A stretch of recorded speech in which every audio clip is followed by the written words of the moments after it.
너희 무리는 마땅히 일어나 영원부터 영원까지 계신 너희 하나님 여호와를 송축할지어다. 주여, 주의 영화로운 이름을 송축하올 것은 주의 이름이 존귀하여 모든 송축이나 찬양에서 뛰어남이니이다 라고 고백한 것처럼 오늘 이 예배 자리에 우리를 부르신 하나님의 이름이 존귀하기에 찬양과 영광을 올려드리는 예배가 되도록 성령께서 인도하여 주시기를 원합니다. 아멘. 사랑과 은혜가 풍성하신 하나님 아버지, 지난 한 주간의 삶에도 주님의 풍성하심을 따라 승리의 삶을 살아갈 수 있도록 지혜와 힘과 능력을 부어주셔서 감사합니다. 아멘. 그러나 때때로 그 영광이 나의 것인 양 자랑하고 주의 영광을 취하여 대신했던 우리의 죄를 고백하오니 용서하여 주시옵소서. 아멘.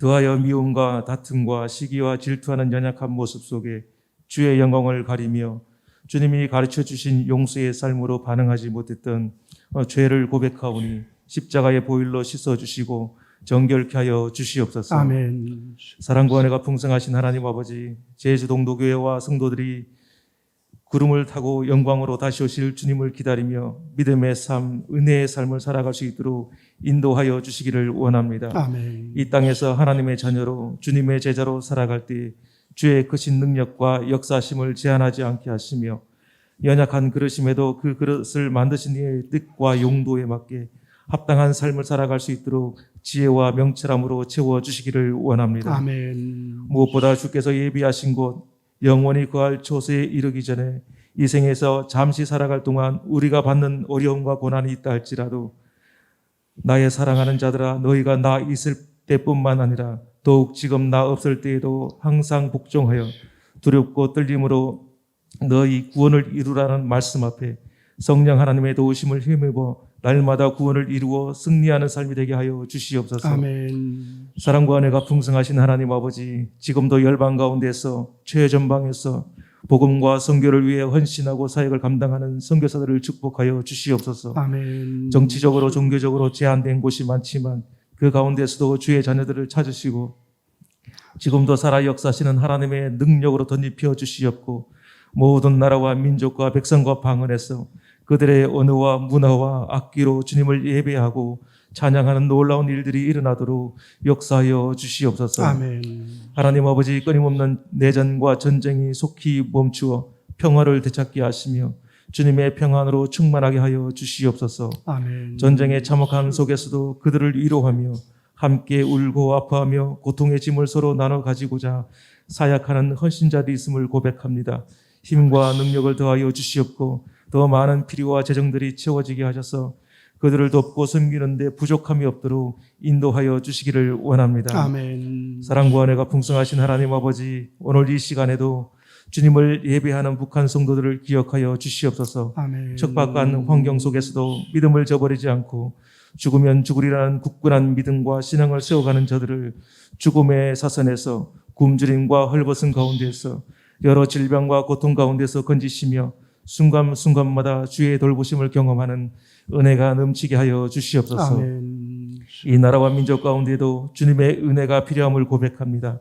주께서 세우신 위정자들이 행정과 입법과 사법을 담당할 때 두렵고 떨린 마음과 주를 경외함으로 감당하게 하여 주시옵소서. 아멘. 소외되고 돌봄이 필요한 이들에게 세심한 정책과 법이 세워져 부하거나 가난하거나 높거나 낮거나 차별 없이 서로의 필요를 채우며 더불어 살아가는 나라를 만들어갈 수 있도록 인도하여 주시기를 원합니다. 아멘. 사랑과 은혜가 풍성하신 하나님 아버지, 제주동도교회를 사랑하셔서 귀한 주의 종 목사님을 보내주셔서 감사합니다.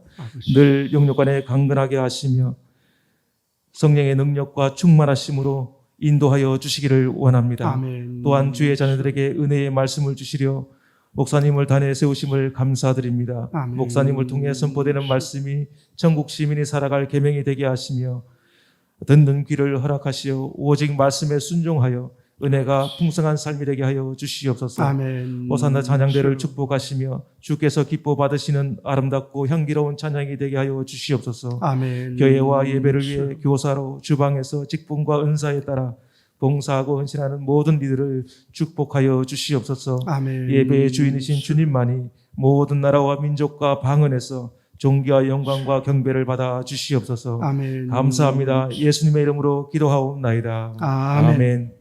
호산나 찬양대의 찬양이었습니다.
이제 우리가 코로나19로 인해서 모든 성도들이 함께 주일 예배를 드리고 있습니다. 예배를 들으면서 종종 감동되어지는 일들을 경험하게 됩니다. 지난 주일에는 이제 감사헌금 봉투가 올라왔는데 그 딸이 아주 서툰 글씨로 아버지의 이름을 써서 이 감사헌금을 드리는 학생도 있었습니다. 그리고 또한 그 설교를 들으면서 메모를 했던 것을 제가 본 적이 있습니다. 화면을 보시면은 이제 그 학생이 메모를 한 겁니다. 두 학생이 메모를 했는데 설교의 내용들을 하나도 빠지지 않고 얼마나 잘 메모를 했는지 모릅니다.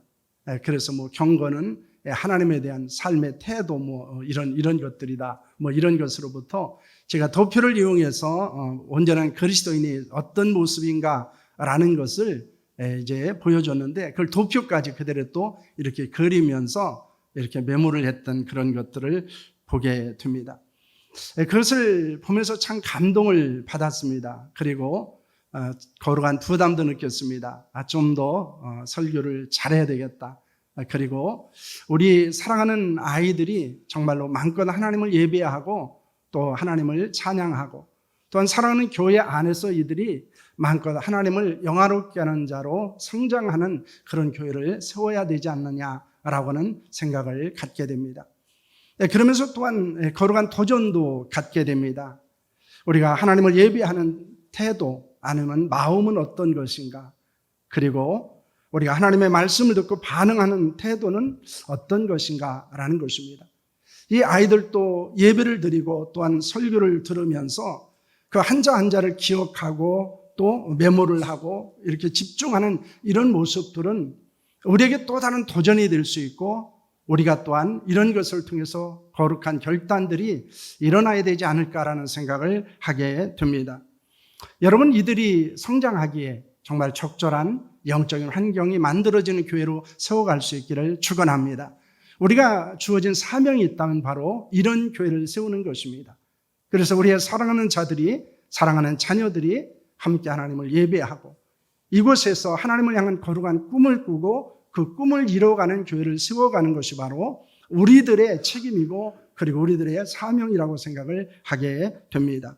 이런 교회를 위해서 여러분 더 많이 헌신해 주시고 그리고 이런 아이들이 본받고 싶은 그런 하나님의 사람이 되어주는 성도들이 될 수 있기를 축원합니다. 이 디모데후서는 바울이 에베소에서 목회를 하고 있는 믿음의 아들이었던 디모데에게 주는 편지입니다.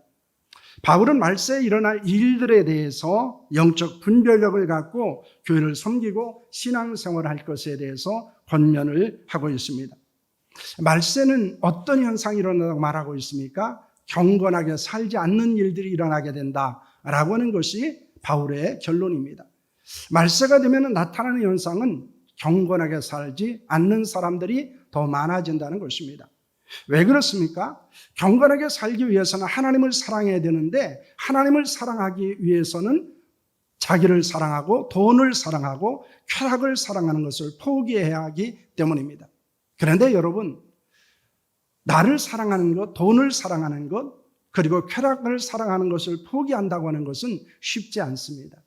왜냐하면 그것은 우리에게 행복을 주는 것입니다. 그것은 우리에게 매우 달콤한 유혹으로 다가오는 것이기 때문에 그렇습니다. 그렇기 때문에 많은 사람들이 하나님을 사랑하는 것보다는 이제 자기를 사랑하고 돈을 사랑하고 쾌락을 사랑하면서 점점 경건으로부터 멀어지는 것을 살게 된다는 것입니다. 특히 경건하게 살고자 하는 자는 고난이 있다고 말씀을 하고 있습니다. 그러므로 경건하게 살고자 하는 것은 쉽지 않습니다. 매우 어려운 것입니다. 고난을 이겨야 감당할 수 있는 것입니다. 그렇기 때문에 바울은 그런 경건하게 살지 못하는 일이 말세에게 일어나기 때문에 그럼에도 불구하고 이 경건한 삶을 살아가는 것은 우리에게 주어지는 매우 위대한 결단 가운데 이루어지는 것임을 보여주고 있습니다. 그래서 고난을 극복해야 되고 그리고 하나님을 적극적으로 사랑하는 것을 통해서 경건한 삶을 살아갈 것을 권면하고 있습니다. 특히 말세를 경건한 하나님의 사람으로 살기가 힘든 것은 무엇 때문입니까? 오늘 13절 말씀을 보시기를 바랍니다. 함께 하겠습니다. 악한 사람들과 속이는 자들은 더욱 악하여져서 속이기도 하고 속기도 하나니 라고는 말씀을 하고 있습니다. 이 말세가 되면 나타나는 것 중에 하나가 무엇입니까? 악한 사람들, 속이는 사람들이 나타난다는 것입니다. 그래서 그들은 더욱더 악을 행하게 되고 그리고 속이는 일들이 일어나게 되기 때문입니다. 그들은 하나님을 사랑하는 것보다 자기를 사랑하고 돈을 사랑하고 쾌락을 사랑하는 것이 행복이라고 가르치고 있습니다. 경건하게 살기 위해서 고난을 받는 것은 어리석은 것이라고 말하기도 합니다. 경건의 모양은 있지만 경건의 능력이 나타나지 않아도 된다고 때로는 유혹하기도 합니다. 현재 그리스도인들에게서도 이런 유혹은 매우 달콤한 것으로 다가오고 있습니다. 그래서 그리스도인 중에는 형식적인 신앙생활을 하는 사람들이 많이 있습니다. 때로는 외식적인 신앙생활을 하는 사람들도 있습니다. 여러분, 형식적인 신앙이라는 것은 무엇을 이야기하고 있습니까? 모양은 있지만은 내용이 없다는 것입니다. 신앙생활의 진실함을 잃어버리고 있다는 것을 보여주고 있는 것입니다. 온 마음과 뜻과 정성을 다해서 하나님을 섬기지 않으면서 신앙생활의 모습을 가지고 있고 그리스도인이라고 하는 모습을 갖고 살아가는 것을 말씀하고 있는 것입니다. 외식주의는 무엇입니까? 사람에게 보이기 위한 신앙생활을 한다는 것입니다. 그래서 사람을 볼 때와 사람이 보지 않을 때는 다릅니다. 하나님을 의식하는 신앙이 아니고 사람을 의식하는 신앙생활을 하고 있다는 것입니다. 그런데 이것은 결국에는 우리가 악한 자들에게 속아 넘어가는 것이고 그리고 그것을 통해서 우리는 점점 경건으로부터 멀어지고 있다는 것입니다. 여러분 혹시 악한 사람과 속이는 사람들에게 넘어가 불경건한 삶을 살고 있지는 않습니까? 형식적이고 외식적인 신앙생활을 하고 있지는 않습니까? 그렇다면 경건한 그리스도의 삶을 회복해야 한다는 것입니다. 우리는 어떻게 말세의 경건한 자로 살아갈 수 있습니까? 이 악함과 속임을 극복할 수 있습니까? 오늘 14절과 15절 말씀을 보시길 바랍니다. 함께합니다. 그러나 너는 배우고 확신한 일에 거하라. 너는 내가 누구에게서 배운 것을 알며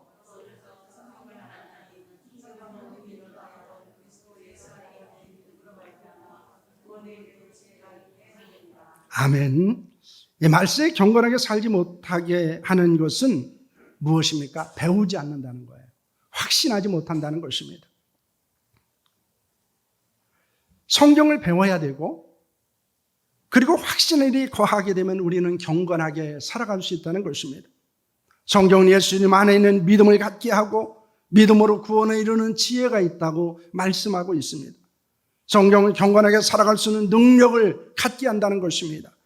영적인 성장을 경험하게 하는 것이 바로 하나님의 말씀인 성경입니다. 본문에서 거하라고 하는 말은 헬라어로 메노라는 단어입니다. 이 말은 그 상태를 계속해서 유지하라는 것입니다. 떠나지 말고 머무르라 라고 하는 의미를 갖고 있습니다. 바울은 배우고 확신한 것을 떠나지 말고 끝까지 지키고 그 자리에 머무를 것을 말씀하고 있습니다. 디모데전서 4장 1절로와 2절의 말씀을 보시길 바랍니다. 함께합니다. 그러나 성경이 밝히 말씀하시기를 후일에 어떤 사람들이 믿음에서 떠나 미혹하는 영과 귀신의 가르침을 따르리라 하였으니 자기 양심의 화인을 맞아서 외식함으로 거짓말하는 자들이라 라고는 말씀을 하고 있습니다. 악하고 속이는 자들은 성도들을 유익하고 유인합니다. 그래서 그들을 믿음의 길에서 떠나게 만든다는 것입니다.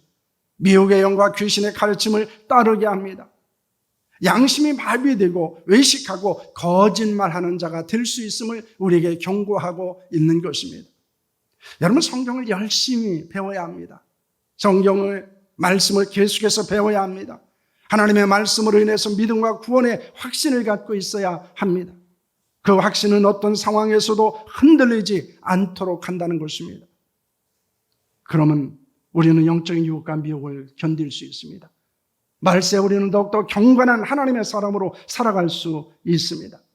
여러분 예배의 자리, 기도의 자리, 헌신의 자리를 떠나지 않을 수 있다는 사실을 믿으시기를 바랍니다. 여러분 성경은 매우 중요한 것입니다.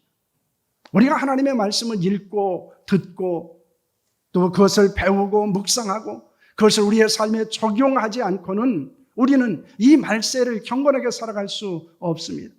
경건하게 살아갈 수 있는 능력은 바로 하나님의 말씀인 성경에 있다는 사실을 여러분 믿으시기를 바랍니다. 그러므로 우리는 성경을 매우 중요하게 여겨야 합니다. 그리고 매우 가까이 해야 합니다.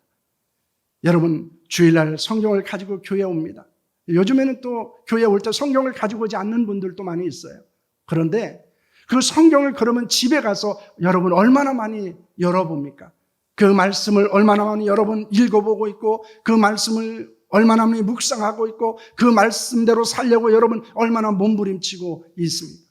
그러지 않고는 이 말세 우리가 경건한 삶을 유지할 수 없습니다. 하나님을 사랑할 수 없습니다. 우리는 여전히 자기를 사랑하고 돈을 사랑하고 쾌락을 사랑하는 형식적이고 외식적인 그리스도인의 모습으로 살아갈 수밖에 없다는 것입니다. 그렇기 때문에 하나님의 말씀을 소중히 여기고 귀하게 여기고 그 말씀의 능력 안에 살아가는 자들이 되어야 하는 줄로 믿으시기를 바랍니다. 디모데는 누구에게 성경을 배웠습니까? 첫째는 가정에서 배웠습니다. 디모데후서 1장 5절의 말씀입니다. 함께합니다. 이는 내 속에 거짓 없는 믿음이 있음을 생각함이라. 이 믿음은 먼저 내 외조모 로이스와 내 어머니 유니게 속에 있더니 내 속에 있는 줄을 확신하노라 라고는 말씀을 하고 있습니다. 디모데는 어려서부터 성경을 배웠습니다. 그리고 믿음을 갖게 되었습니다. 그 믿음은 외할머니 로이스와 어머니 유니게로에 있었던 것이었습니다. 그들은 성경을 디모데에게 어려서부터 가르쳤습니다. 그래서 거짓이 없는 믿음을 갖게 만들었습니다. 가정은 신앙교육의 가장 좋은 장소입니다. 가정보다 더 좋은 신앙교육의 장소는 없습니다. 부모는 가장 좋은 신앙의 영적인 모델일 뿐만 아니라 교사라는 사실을 우리는 잊지 않아야 합니다. 그러므로 가정에서 우리는 하나님의 말씀을 가르쳐야 되고, 가정에서 우리는 부모로서 자녀들에게 그리스도인으로서 어떻게 살아가야 되는지를 보여줄 수 있어야 한다는 것입니다. 왜냐하면 아이들은 우리의 입에서 나오는 말을 듣고 신앙을 갖는 게 아닙니다. 부모가 어떻게 살아가는 삶의 모습을 보면서 그들은 신앙을 배우게 됩니다. 그래서 신앙은 지식으로 배우는 게 아니고 신앙은 보면서 경험하면서 배우는 것입니다. 그러므로 가정이라고 하는 것은 우리에게 있어서 가장 좋은 신앙의 교육의 장소일 뿐만 아니라 부모는 가장 좋은 영적인 모델이고 교사라는 것을 여러분 믿으시기를 바랍니다. 둘째는 바울에게서 배웠습니다.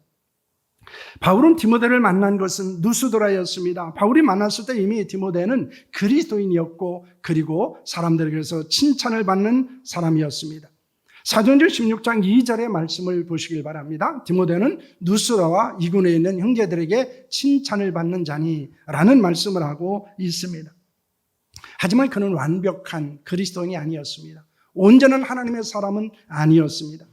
그래서 바울은 그를 믿음의 아들로 삼습니다. 그리고 그를 가르쳤습니다. 바울과 디모데는 좋은 스승과 제자로서의 관계를 갖고 하나님의 말씀을 가르치고 배웁니다. 그리고 또한 그는 함께 성장하게 됩니다. 그리고 함께 하나님의 일에 동역하는 자가 되었다는 것입니다. 바로 이것이 교회가 해야 될 일입니다. 교회는 믿음에 연약한 사람, 그리고 온전한 하나님의 사람이 아닌 사람들에게 하나님의 말씀을 가르쳐야 합니다. 그리고 함께 온전한 하나님의 사람이 되어야 합니다. 그리고 하나님의 일을 위해서 함께 동역하는 자들이 되어야 한다는 것입니다. 여러분 함께 성장하고 함께 동역하는 하나님의 사람들이 될 수 있기를 소망합니다. 그리고 계속해서 복음과 믿음 안에 머무르는 은혜가 우리 가운데 있기를 소망합니다. 여러분, 바울은 성경을 무엇이라고 말하고 있습니까? 지난 주일 예배를 마친 후에 아동 학생이 저에게 왔습니다. 그리고 이렇게 물어봅니다. 목사님, 성경은 누가 썼어요? 이렇게 물어봐요. 그 학생은 예배 때마다 저한테 끝나고 나면 물어봐요. 궁금한 것을 하나씩 물어봅니다.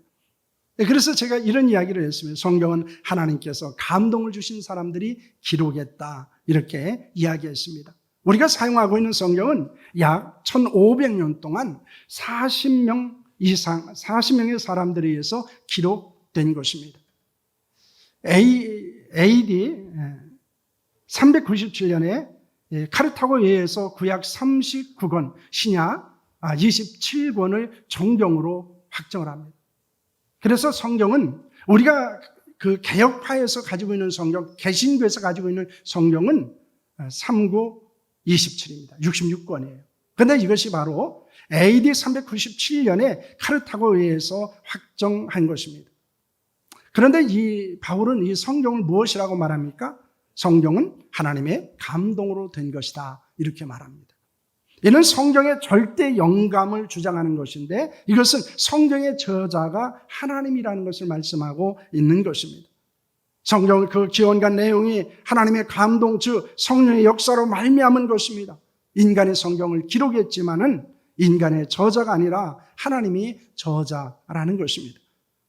성령은 성경 기자들의 성격이나 성장 환경이나 지식이나 직업이나 주의 등을 사용해서 기록을 하게 했습니다. 이것은 이제 성경의 유기적 영감이다, 이렇게 이야기를 합니다.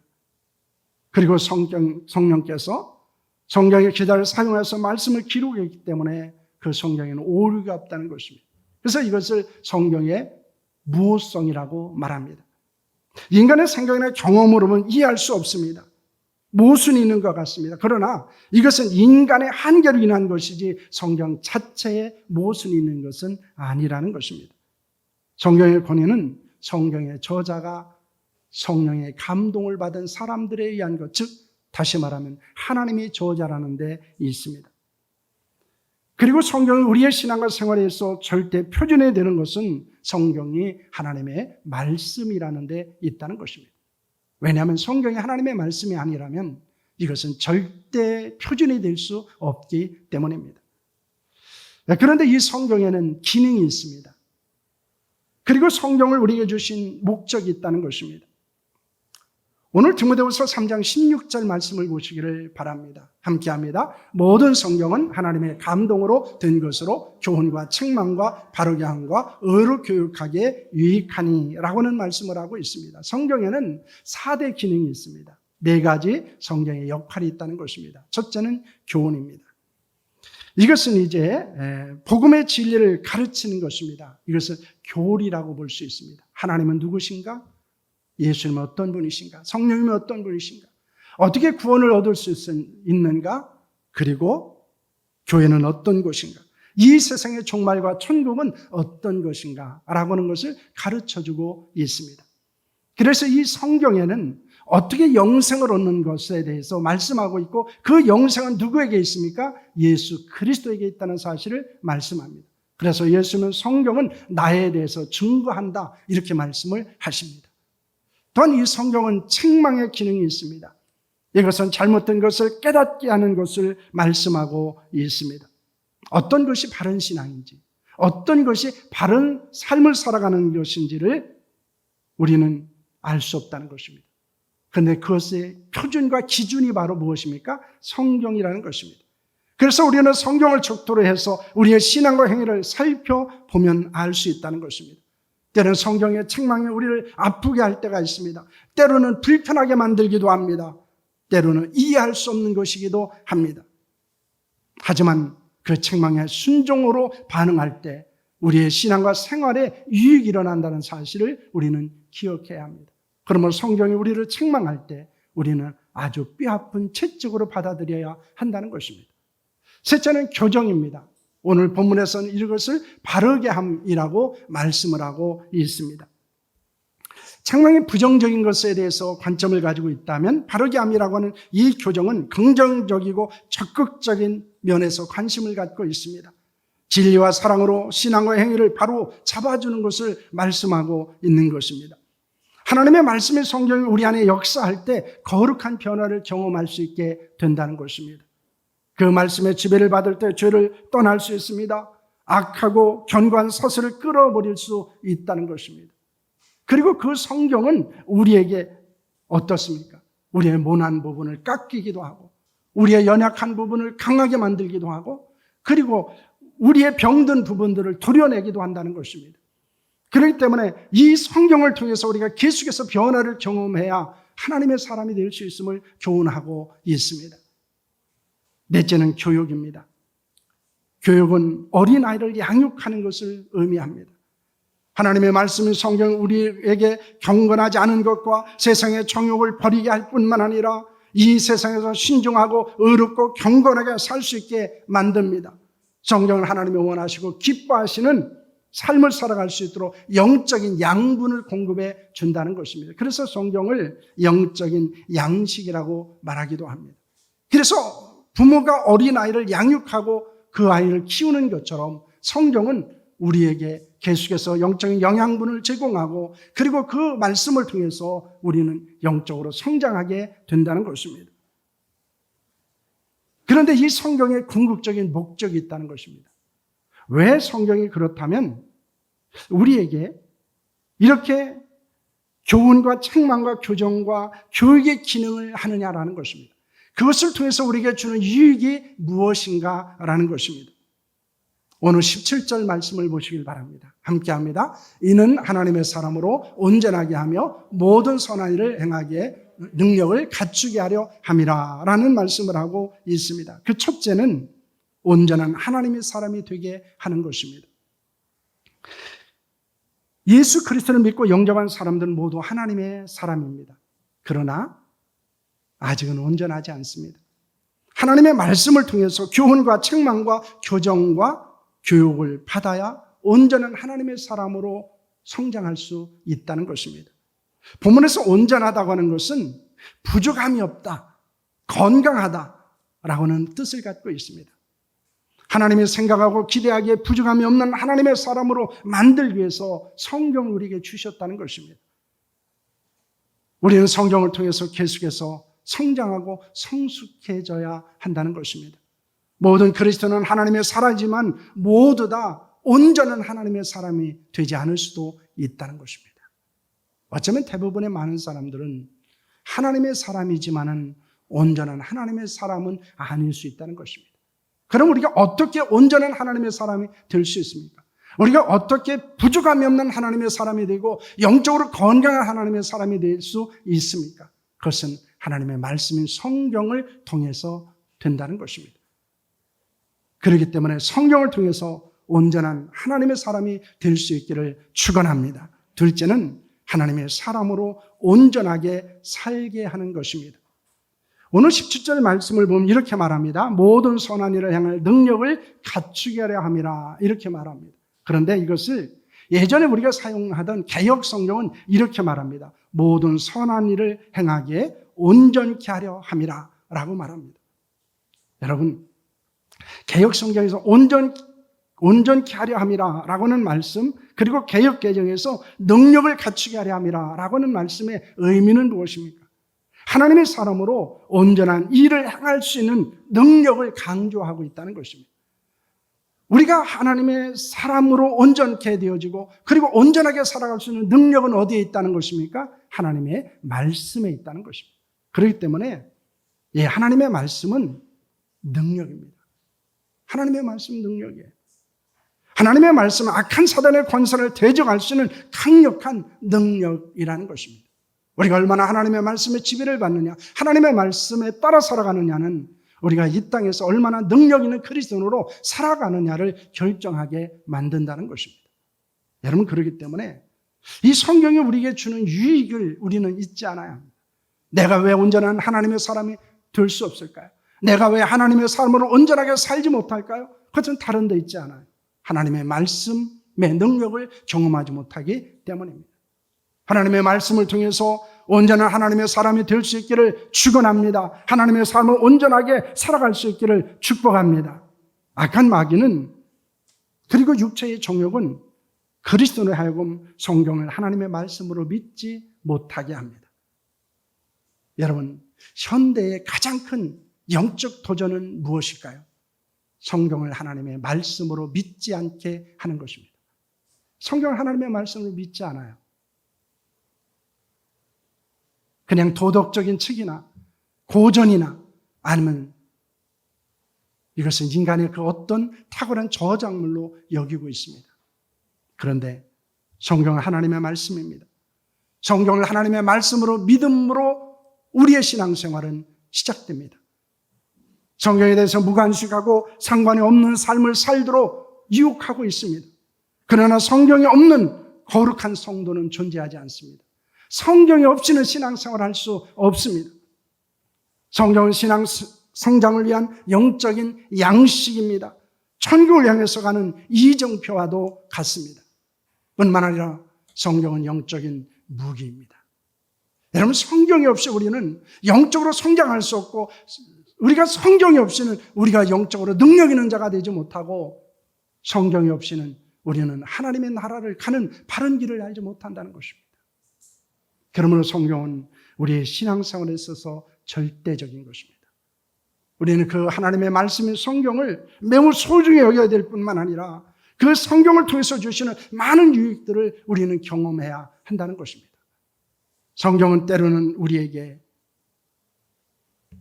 교훈을 주고 때로는 책망하기도 하고 때로는 우리를 바르게 하기도 하고 때로는 우리를 교육하기도 합니다. 그리고 그 성경을 통해서 우리는 하나님의 온전한 사람이 될 뿐만 아니라 하나님의 사람으로 온전하게 살아갈 수 있게 된다는 것입니다. 저는 우리 모두가 이 하나님의 말씀인 성경을 좀 소중히 여겼으면 합니다. 그런데 소중히 여긴다고 그것을 모셔두라는 것이 아닙니다. 그 성경을 열어야 됩니다. 그리고 읽어야 합니다. 그리고 성경을 배워야 합니다. 배울 기회가 있었을 때는 배워야 합니다. 그리고 그 말씀을 깊이 묵상하고 그리고 깨달은 말씀대로 살아가고 순종하는 삶이 우리 가운데 있기를 소망합니다. 어떻게 우리가 하나님의 말씀에 지배를 받느냐에 따라서 우리는 온전한 하나님의 사람이 되고 하나님의 사람으로 온전히 살아갈 수 있다는 사실을 믿으시기를 바랍니다. 성경을 통해서 더 경건한 자로, 더 성숙한 자로, 더 능력 있는 자로 살아가는 하나님의 사람이 될 수 있기를 축원합니다. 기도하겠습니다.